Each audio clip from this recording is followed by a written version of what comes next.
السلام علیکم ورحمۃ اللہ وبرکاتہ۔ بسم اللہ الرحمن الرحیم۔ یزید وہ بد نصیب شخص ہے جس کی پیشانی پر اہل بیت کے بے گناہ قتل کا سیاہ داغ ہے، اور اس پر ہر زمانے میں دنیا اسلام ملامت کرتی آئی ہے، لعنت کرتی آئی ہے۔ قیامت تک اس کا نام حقارت کے ساتھ، ذلت کے ساتھ لیا جائے گا۔ یہ بد باطن سیاہ دل شخص 25 ہجری میں دمشق میں پیدا ہوا۔ نہایت موٹا، بدنما، بہت زیادہ زمانہ نور بار میں وقتاً فوقتاً صحابہ کرام رضوان اللہ تعالیٰ علیہم اجمعین کو یزید کے فتنے سے آگاہ فرماتے رہے، جیسا کہ حضرت سیدنا ابو درداء رضی اللہ تعالیٰ عنہ نے فرمایا کہ میں نے نبی کریم پاک صلی اللہ علیہ وسلم کو فرماتے ہوئے سنا کہ یعنی میری سنت کا پہلا بدلنے والا بنو امیہ کا ایک شخص ہوگا جس کا نام یزید ہوگا۔ ناظرین، ایک اور مقام پر ارشاد فرمایا کہ میری امت میں عدل و انصاف قائم رہے گا، یہاں تک کہ پہلا رخنہ انداز بنو امیہ کا ایک شخص ہوگا جس کا نام یزید ہوگا۔ یزید کی فتنہ انگیزیوں کے بارے میں آپ صلی اللہ علیہ وآلہ وسلم کی انہی پیش گوئیوں کی وجہ سے مشہور صحابی حضرت سیدنا ابو ہریرہ رضی اللہ تعالیٰ عنہ اپنے وصال سے قبل یہ دعا مانگا کرتے تھے، یعنی اے اللہ، میں تجھ سے پناہ مانگتا ہوں 60 ہجری کے آغاز اور لڑکوں کی حکومت سے۔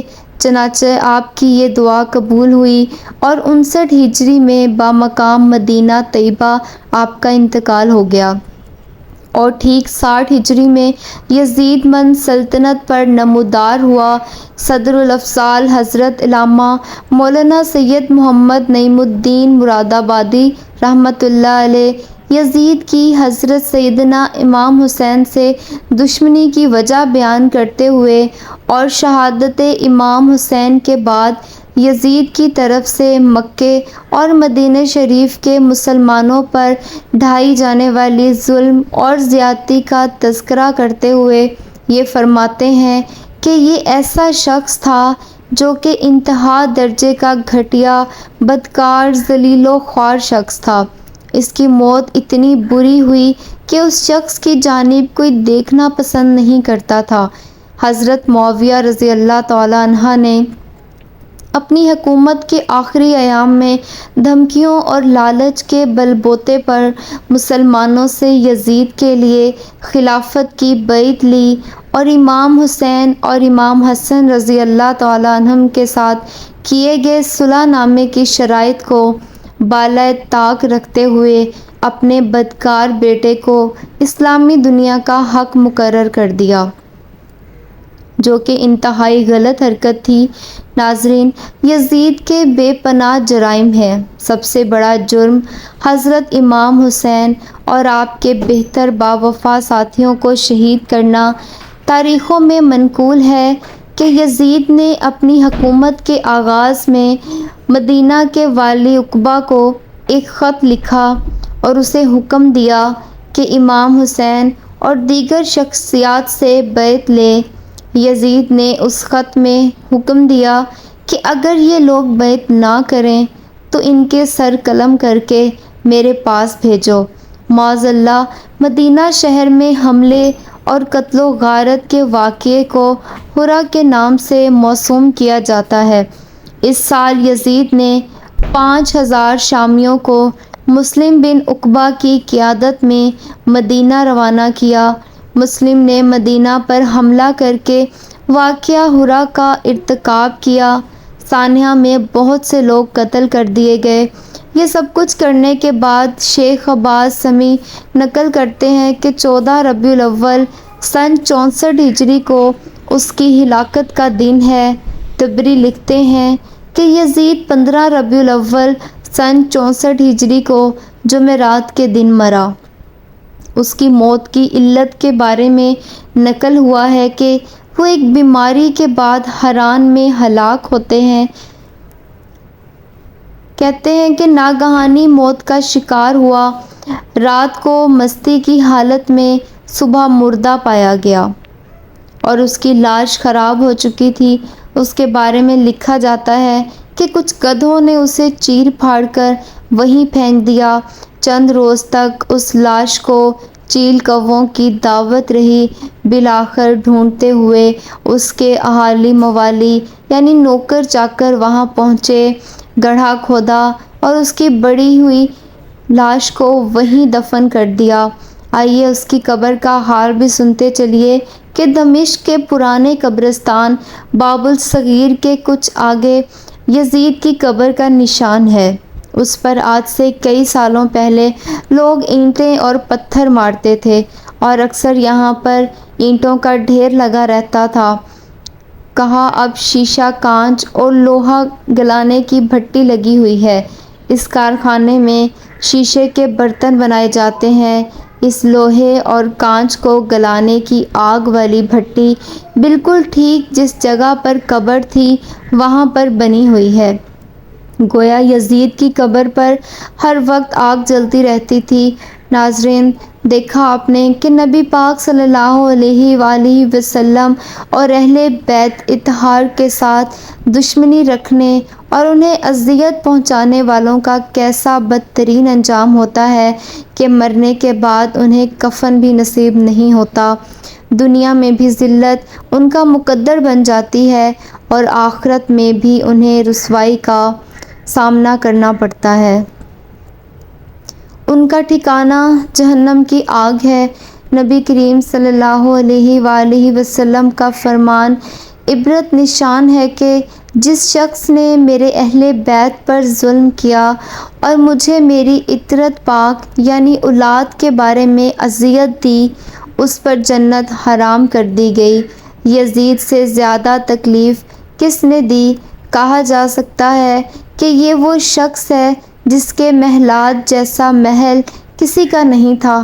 یہ وہ شخص ہے کہ اس جتنی مضبوط حکومت کسی کی نہیں تھی۔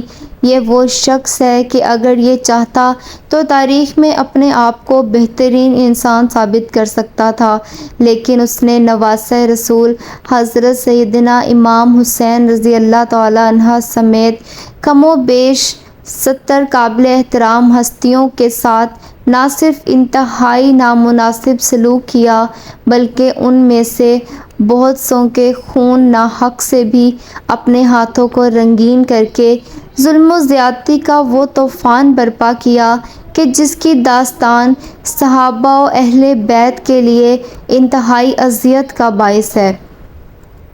یزید ابن زیاد اور جو لوگ بھی ان بدبختوں کے ساتھ ان مبارک ہستیوں کی شہادت کے ذمہ دار تھے، ان سب کا دنیا میں بھی عبرتناک انجام ہوا اور آخرت میں بھی انہیں ذلت اور رسوائی کا سامنا کرنا پڑے گا۔ ناظرین، یزید کی قبر کس نے اور کب بنوائی؟ اس کی قبر کو کب اور کس نے کھولا؟ یزید کے 12 بیٹے اور 5 بیٹیاں تھیں، لیکن اس کو اپنے بیٹے معاویہ سے بے حد پیار تھا۔ یہ یزید کا واحد بیٹا تھا جس کی پیدائش پر اس نے پورے شام کو دلہن کی طرح سجا ڈالا اور اپنے اس بیٹے کا نام اپنے والد کے نام پر یعنی معاویہ رکھا۔ اس کی تعلیم و تربیت بھی باقی بچوں سے ہٹ کر ایک الگ اور نرالے انداز میں کی گئی، کیونکہ یزید چاہتا تھا کہ میرا یہی بیٹا میرا جانشین بنے اور میری سلطنت کو مزید استحکام دلائے۔ حکومت سنبھالتے ہی یزید نے اپنے 2 بیٹوں خالد اور معاویہ کو اس وقت کی دنیا کے بہترین معلم یعنی شیخ ام المقصوص کی درسگاہ میں بھیج دیا۔ معلم کو بھی بتا دیا کہ معاویہ بن یزید ہی یزید کا اصل اور حقیقی وارث ہے۔ چنانچہ یزید کے بیٹے معاویہ پر بے حد محنت کی گئی۔ اس دوران 61 ہجری میں کربلا کا دلخراش اور پرسوز واقعہ پیش آ گیا۔ چونکہ معلم عمر المقصوص اہل بیت کی عظمت کو جانتے تھے، اس لیے انہیں اس واقعے کی بے حد تکلیف اور دکھ ہوا، تو انہوں نے اس واقعے کا بدلہ لینے کے لیے ایک عجیب ہی طریقہ نکالا۔ معلم عمر نے یزید کے دونوں بیٹوں کو عظمت اہل بیت سے خوب روشناس کروایا اور ان کو دلوں میں محبت اہل بیت کا بیج بو دیا۔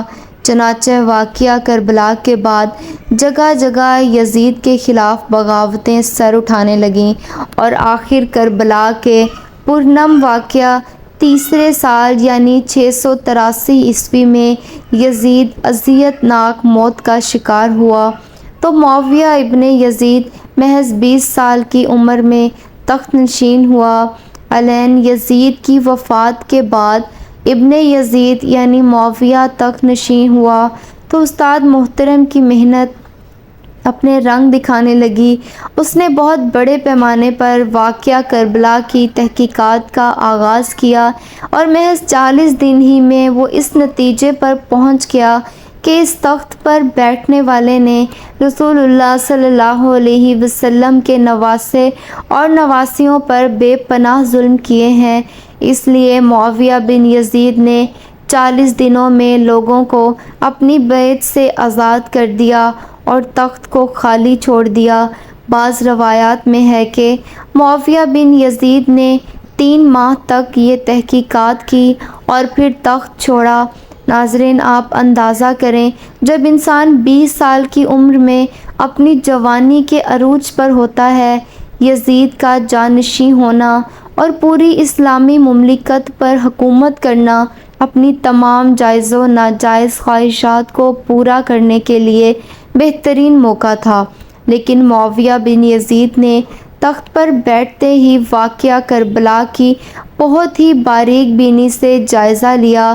جب اس نے دیکھا کہ جب آپ نے اسلام اور مسلمانوں کو کس قدر عظیم نقصان پہنچایا ہے تو اس نے محسوس کیا کہ وہ ایک دوراہے پر کھڑا ہے کہ حکومت کی باغ دوڑ تھامے رہے اور ظلم و ستم اور عیش و عشرت کا بازار گرم رکھے، یا تخت و تاج کو چھوڑ دے اور اپنے آپ کو ان ہولناک گناہوں اور ان کے دردناک عذاب سے دور رکھے۔ اس نے فیصلہ کر ہی لیا کہ اس کا فیصلہ تعلیمات اور اس ایمان کے طفیل ہی ممکن ہوا جو اس کے رگ رگ میں شامل ہو چکا تھا۔ اس نے ایک عزم راسخ کے ساتھ حکومت کے عہدے داروں اور عوام کو مسجد میں جمع کیا اور پھر خود ممبر پر جا بیٹھا۔ اس نے اپنی تقریر میں سب سے پہلے خدا کی حمد اور اس کے بعد رسول اللہ صلی اللہ علیہ وآلہ وسلم پر درود و سلام بھیجا اور پھر وہ یوں کہنے لگا، میرے باپ یزید کو جب حکومت ملی تو وہ اپنے اعمال اور بدکاری کی وجہ سے ہرگز اس کا اہل نہیں تھا، لیکن وہ بھی اس پر قابض رہا اور اس کا نفس اس سے بدترین کاموں کی ترغیب دیتا رہا۔ وہ اپنے برے کاموں پر بھی فخر کرتا رہا۔ میرے باپ نے اللہ کی حدود سے تجاوز کیا اور آل رسول پر بے پناہ ظلم ہونے دیے اور آج یقیناً برزخ میں زیر عتاب ہے۔ یہی کہنے کے بعد معاویہ بن یزید رونے لگا اور تھوڑی دیر بعد دوبارہ یوں بولا، اے لوگو، میں تمہارے مظالم اور گناہوں کا بوجھ نہیں اٹھا سکتا اور نہ آل رسول صلی اللہ علیہ وآلہ وسلم کے قاتل اس ممبر پر بٹھا سکتا ہوں۔ میری خواہش تو یہ ہے کہ یہ ممبر حضرت زین العابدین کے حوالے کر دیا جائے، یا پھر جس کو تم لوگ بہتر سمجھو وہ یہ ممبر سنبھال لے۔ میں تم لوگوں کو اپنی بیعت سے آزاد کرتا ہوں۔ معاویہ بن یزید کے ان الفاظوں نے لوگوں کے دلوں میں آگ لگا دی۔ پھر معاویہ بن یزید ممبر سے اتر آیا۔ اس کی ماں اور دیگر عزیز و قارب آئے تو دیکھا کہ روئے جا رہا ہے، تو اس کی ماں نے کہا، کاش تم اس کا چیتھڑا ہی ہوتے اور میں تمہاری خبر نہ سنتی۔ اس نے کہا، خدا کی قسم، میں بھی یہی چاہتا ہوں۔ اگر میرے خدا نے مجھے معاف نہ کیا تو میرے لیے بہت برا ہوگا۔ اسی کے بعد بنو امیہ نے شہزادے مروان بن حاکم کے ہاتھ پر بیعت کر لی اور اسے تخت پر بٹھا دیا۔ مروان نے حکومت سنبھالتے ہی اپنا دارالحکومت مستقل طور پر دمشق کو بنا دیا۔ بنو امیہ کو جب پتہ چلا کہ معاویہ بن یزید کے اس رویے کا ذمہ دار اس کے استاد ہیں، تو انہوں نے فوری طور پر شیخ عمر المقصوص کو زندہ دفن کروا دیا۔ مروان کی حکومت سنبھالتے ہی معاویہ بن یزید کو زہر دے کر مار دیا گیا۔ پھر 684 سے 685 تک مروان بن حکم تخت نشین رہا۔ اس کی وفات کے بعد مروان کے بیٹے عبد الملک نے حکومت سنبھالی اور پھر ایک طول مدت یعنی 685 سے 705 تک حکومت کی۔ 705 میں عبد الملک کی وفات کے بعد اس کے بیٹے ولید نے حکومت سنبھالی۔ اسی کی حکومت میں سندھ، اندلس اور دیگر بہت سے علاقے فتح ہوئے۔ اس کے دور میں حضرت سیدنا امام حسین رضی اللہ تعالیٰ عنہ کے شہزادے سیدنا امام زین العابدین رضی اللہ تعالیٰ عنہ کو زہر دے کر شہید کر دیا گیا۔ 715 سے 717 تک ولید بن عبد الملک کے بھائی سلیمان بن عبد الملک نے حکومت کی اور 717 میں عمر بن عبد العزیز معجزانہ طور پر تخت نشین ہوئے، لیکن ان کو بھی زہر دے دیا گیا۔ 700 میں سے 724 تک ولید بن عبد الملک اور سلیمان بن عبد الملک کے بھائی یزید بن عبد الملک نے حکومت کی بھاگ دوڑ سنبھالے رکھی۔ اس کے بعد ہشام بن عبد الملک، ولید بن یزید، یزید بن ولید، ابراہیم بن ولید اور مروان بن محمد نے بالترتیب حکومت کی اور 750 میں بنو امیہ کی حکومت کا تخت بنو عباس نے الٹ دیا۔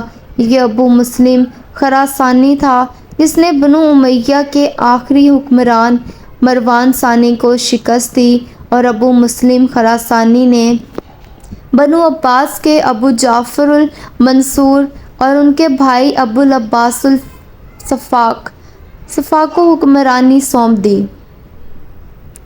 اس طرح بنو عباس کے پہلے حکمران ابو العباس نے آتے ہی بنو امیہ کا نام و نشان مٹانے کی قسم کھائی۔ بہت سے لوگوں کو قتل کر دیا گیا اور کربلا کے واقعے میں ملوث تمام کرداروں کی قبریں تک کھود دی گئیں۔ اس طرح بنو عباس کے حکمران ابو العباس نے یزید کی قبر کھودنے کا بھی اعلان کیا اور تمام لوگوں کو کھلے عام دعوت دی کہ ہر کوئی اس کی لاش دیکھے۔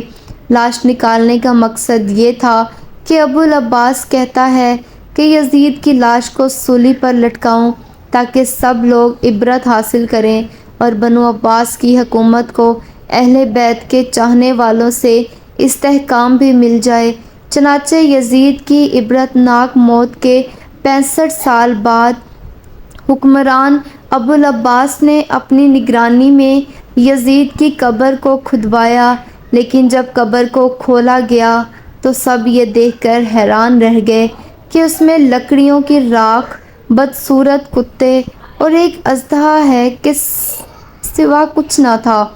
اللہ تعالیٰ ہمیں اہل بیت سے محبت کی توفیق عطا فرمائے اور ہمارا خاتمہ ایمان پر فرمائے، آمین۔ ناظرین، کمنٹ باکس میں اللہ تعالیٰ کے 99 ناموں میں سے ایک نام ضرور ٹائپ کیجئے گا۔ شکریہ، اللہ حافظ۔ اگر آپ کو ویڈیو اچھی لگی ہو اور معلوماتی لگی ہو تو صدقہ جاریہ کی نیت سے ویڈیو کو شیئر ضرور کریں، اور اگر آپ اس چینل پر نئے ہیں تو چینل کو سبسکرائب کر دیں۔ مجھے سننے کا شکریہ، اللہ حافظ۔